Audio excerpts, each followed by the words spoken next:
खूप जुन्या काळची गोष्ट आहे.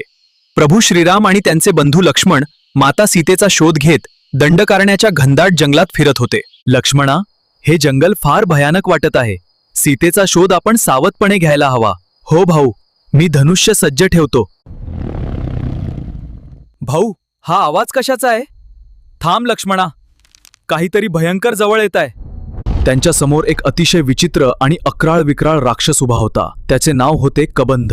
त्या राक्षसाला डोके आणि मान नव्हती. हा हा हा, आज मला स्वादिष्ट अन्न मिळणार. हा कोण आहे? याला डोकेच नाही. हा कबंध नावाचा राक्षस आहे. सावध रहा. कबंधाने आपले लांब हात पसरले आणि वाटेत येणारी झाडे तोडू लागला. तो खूप भुकेलेला होता. रामाने आणि लक्ष्मणाने एकाच वेळी आपल्या धारदार तलवारी उपसल्या. रामाने उजवा हात कापला आणि लक्ष्मणाने डावा हात कापला. तुम्ही कोण आहात? मानव असे करू शकत नाहीत. मी राम आणि हा माझा भाऊ लक्ष्मण. राम, तुम्हीच मला शापातून मुक्त करू शकता. मग आम्ही काय करावे? माझ्या शरीराला अग्नी द्या. अग्नीच्या ज्वाळांमधून एक तेजस्वी दिव्य पुरुष बाहेर आला.